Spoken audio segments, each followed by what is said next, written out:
ध्यान से सुनिएगा। अगर आपको अपने बेटे का, अपनी बेटी का, अपने पोते का, अपनी पोती का, अपने नाते का, अपनी नाती का, अगर आपको अपने परिवार के बच्चों का भला करना है तो आप वोट भाजपा को दीजिए। नमस्कार, मैं कामनी डीसीएम न्यूज में आपका स्वागत करती हूं। प्रधानमंत्री 2024 के आम चुनाव से पहले संसद में अपना आखिरी भाषण दे रहे थे और उन्होंने अपने प्रतिद्वंद्वियों पर, विशेषकर कांग्रेस पर बिना किसी रोक टोक के हमला किया। जुझारू प्रधानमंत्री नरेंद्र मोदी ने 3 महीने से भी कम समय में होने वाले आम चुनाव से पहले कांग्रेस पर विशेष निशाना साधते हुए सोमवार को विपक्ष पर हमला बोला और घोषणा की कि उनकी भाजपा ने जो भी हासिल किया है उसे हासिल करने में पार्टी को 100 साल और लगेंगे। पिछले 10 साल हमारे लक्ष्य बड़े हैं और दुनिया उसे देख रही है। जिस गति से भारत में काम चल रहा है, कांग्रेस इसकी परिकल्पना भी नहीं कर सकती। हमने गरीबों के लिए 4 करोड़ घर बनाए, 80 लाख पक्के घर, यह होगा, प्रधानमंत्री ने कहा। कांग्रेस को काम पूरा करने में 100 साल लग गए। पिछले हफ्ते राष्ट्रपति द्रौपदी मुर्मू के भाषण धन्यवाद प्रस्ताव का जवाब देते हुए प्रधानमंत्री मोदी ने कांग्रेस में तीखे व्यंग और कटाक्षों की एक श्रृंखला छोड़ी, जिसके बाद उन्हें सांसद ने जयकारे लगाए और मुझे थपथपाई, जिसे उन्होंने राज्य की स्थिति के लिए जिम्मेदार ठहराया। दिल्ली विधानसभा चुनाव में राष्ट्रीय स्वयंसेवक संघ भी अपने एजेंडों के साथ घर घर तक दस्तक दे रहा है। स्वयंसेवक बूथ स्तर तक बैठकर यह बताने की कोशिश कर रहे हैं कि भाजपा को वोट क्यों दें और आम आदमी पार्टी को क्यों नहीं। चुनावी नारा भी दिया गया है कि सुरक्षित दिल्ली, सशक्त भारत। इसके लिए 2 पन्ने का एक पैम्फलेट भी संघ ने तैयार किया है कि जिसे घर घर तक पहुंचाया जा रहा है। भाजपा के पक्ष में वोट क्यों करें, इस पर विदेशों के लोगों का कहना है कि हम सालों से विदेश में रहते हैं, हम भारत के विभिन्न राज्यों से बिलोंग करते हैं, जिससे हम वहां के विकास की गतिविधियां प्राप्त होती रहती है। उन्होंने कहा कि जब भी मोदी जी विदेशी दौरे पर आते हैं तो उन्हें बहुत गौरवान्वित महसूस होता है कि जम्मू कश्मीर समस्या का समाधान हुआ। दशकों से अपने घरों से दूर रहने को मजबूर लाखों कश्मीरी पंडितों का अपना घर लौटने का मार्ग प्रशस्त हुआ। दूसरी बात तो यह है कि 500 वर्षों में सैकड़ों संघर्ष व लाखों बलिदानों की गाथा का सुखमय समाधान राम जन्मभूमि पर मंदिर निर्माण हुआ है। वहीं भारतीय लोग कहते हैं कि सीए पर कहा गया है कि जिन देशों में हजारों मंदिरों तोड़ा गया, जबरन धर्म परिवर्तन कराया गया, उन्हें अब नागरिकता मिलेगा। सामाजिक न्याय में यह बताया गया कि आर्थिक रूप से पिछड़े वर्ग को 10% आरक्षण मिला, 3 तलाक समाप्त किया गया। स्वाभिमान को बढ़ाने के लिए इंडिया गेट पर राष्ट्रीय युद्ध मेमोरियल का निर्माण किया गया। बिना भेदभाव विकास हुआ। आयुष्मान योजना से लाखों लोगों को मुफ्त में इलाज मिला, व्यापारियों को राहत मिली।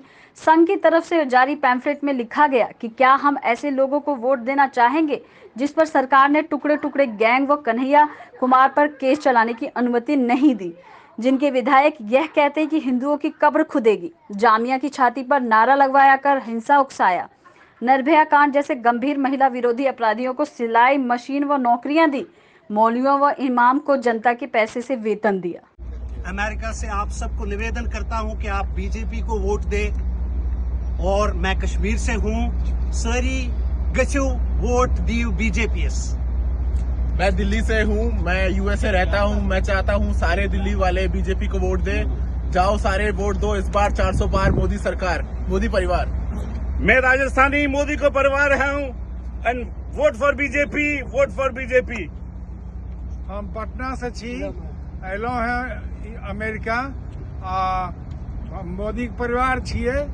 मोदी के वोट दियो और सब कोई मिल के जितैयो। हम सब मोदी के परिवार छिए। নমস্কার, আমি কলকাতা থেকে এখন ইউএসএ থাকি। এইবার 400 পার, আমরা সব মোদির সঙ্গে। मैं यूपी से हूँ, हम लोग अटलांटा यूएसए से हैं और हम सब मोदी का परिवार हैं। मोदी को वोट करें।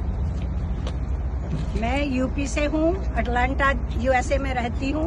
मैं अपने पूरे परिवार और सारे देशवासियों से रिक्वेस्ट कर रही हूँ कि मोदी जी को वोट दें फॉर 2024 के लिए। मोदी जी के काम को देखिए, मोदी जी ने क्या किया है। Please vote for Modi. मैं मध्य प्रदेश से हूँ, यूपी से भी हूँ और मैं अटलांटा में रहता हूँ। मेरा सभी से निवेदन है कि इस बार जाकर मोदी बीजेपी को वोट करें और इस बार मोदी जी को 400 पार करा के उनको भारी बहुमत से फिर से विजयी बनाएं, जिससे कि मोदी जी जो इन्होंने विकास की मैंने जो शुरुआत की है इंडिया में, वो उसको कंटिन्यू रखें और इंडिया 2047 तक विकसित भारत का सपना जो हमारा है वो पूरा कर सके। Thank you. अब की बार मैं राजस्थान निवासी हूं और मैं अटलांटा रहूं। मैं थाने सब ने रिक्वेस्ट करूं कि प्लीज जाओ और वोट करो, जरूर वोट करो, बीजेपी ने वोट करो और अपने मोदी जी ने तीसरी बार प्रधानमंत्री बनाओ। बिंगे बाद ही आपा कैस कहंगा कि आपा विकसित भारत बन सकांगा 2047 ताईं। प्लीज और सब राजस्थानी सब भारतीय ने आई माने प्रार्थना है। Thank you. હું પરિમલ પટેલ ગુજરાત અમદાવાદથી છું અને આપણે ગુજરાતમાં 26માંથી 26 સીટો આવે તેના માટે બીજેપીને વોટ કરવા વિનંતી। अब की बार હું ગુજરાતમાંથી છું અને અહીંયા એટલાન્ટા યુએસએ થી બધાને વિનંતી કરું છું કે આ વખતે મોદી સરકારને 400 પાર આપો અને એમને બહુ જ બહુમતીથી જીતાડો, જેથી જેટલા પણ કાયદા ચેન્જ કરવાના હોય એ ચેન્જ થઈ શકે બહુમતીથી અને આપણા દેશમાં વિકાસ અને સમૃદ્ધિ આવી શકે। એટલા માટે પ્લીઝ બધાને વિનંતી છે, अब की बार 400 पार। मैं महाराष्ट्रामधून आहे आणि अटलांटामध्ये राहतो सध्या।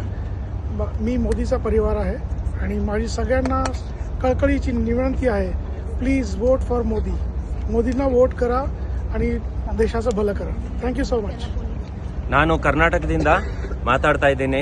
ಈ ಸಲ 3ನೇ ಬಾರಿಗೆ ನಮ್ಮ ಮೋದಿ ಅವರಿಗೆ ಚುನಾವಣೆಯಲ್ಲಿ ಗೆಲ್ಲಿಸಬೇಕು ಹಾಗೂ ಅವರಿಗೆ ಪ್ರಧಾನಮಂತ್ರಿಯಾಗಿ ನಾವು ಎಲೆಕ್ಟ್ ಮಾಡಬೇಕು। ಮೋದಿ ಕಾ ಪರಿವಾರ್ ನಮಸ್ಕಾರ। ನಾವೆಲ್ಲ ಕನ್ನಡಿಗರು, ಸದ್ಯದ ನಾಡು ಕನ್ನಡ ನಾಡು, ನಮ್ಮ ಮತ ಯಾರಿಗೆ? ಮೋದಿಗೆ, ಬಿಜೆಪಿಗೆ। ಈಗ इसका बार 400 के पार ಈ ಬಾರಿ 400 ದಾಟ್ಲಿ। ನಮಸ್ಕಾರ। ಬಿಜೆಪಿಗೆ ಓಟ್ ಹಾಕಿ। ಹಲೋ, ನಾನು ಕರ್ನಾಟಕ ಮಂಗಳೂರು, ನಿಖಿಲ್ ವಾಂತಿ ಎಲ್ಲ ಬರ್ತದೆ, ಬಿಜೆಪಿ ಓಟ್ ಕೊಡಲಿ, మోదీని గెలిపాలి। నమస్కార। మేమంతా తెలంగాణ హైదరాబాద్ నుంచి అండి। ఈసారి అందరూ కూడా తెలంగాణ వాసులందరూ కూడా బీజేపీ ఓటేసి అత్యధిక మెజార్టీతో బీజేపీని గెలిపించే ప్రార్థన। మీరు అభివృద్ధిని చూసి మోడీ గారిని చూసి ఓటేయండి, ఇంకేది కూడా మీరు పట్టించుకోవద్దండి। வணக்கம் சென்னை, வணக்கம் தமிழ்நாடு। நான் சென்னையில இருந்து இப்போ அமெரிக்கால இருக்கேன்। நாங்க எல்லாரும் மோடியோட குடும்பத்தை சேர்ந்தவங்க। தயவு செஞ்சு நீங்க எல்லாரும் போய் தாமரை சின்னத்துல வாக்களிக்கணும்। நம்ம மோடி ஐயாக்கும் அண்ணாமலை சாருக்கும் 400க்கும் மேல சீட் வரணும்னு எல்லாரையும் தாழ்மையோட கேட்டுக்கிறோம்। अब की बार இப்போ வந்து 400க்கும் மேல சீட் வரணும்। कश्मीर से कन्याकुमारी, कश्मीर से कन्याकुमारी बीजेपी के साथ है और हम जीत के दिखाएंगे 400 सीट इस बार। நான் கன்னியாகுமரியில இருந்து இப்ப அட்லாண்டால இருக்கிறேன்। நமது ஓட்டு வெற்றி நாயகன் மோடிக்கு, பாரத் மாதா के कोई भी नहीं आया है। मोदी जी काम किए हैं कुछ? बहुत कुछ काम किए। रामलला का मंदिर उनके शासन में ओपनिंग हुआ। कहने मतलब ये सब मोदी जी के ही रहने के कारण संभव है, नहीं तो देश में कभी विकसित नहीं होता। क्यों? विपक्ष तो कह रहे हैं हम काम करेंगे। कभी करेंगे, कर कहा दिए? 70 साल में क्या कर दिए? मोदी किया ही क्या नहीं। 3 गड्ढा खत्म किया, जो जम राम मंदिर बना है, सब जगह 63 साल परिवर्तन हो रहा है।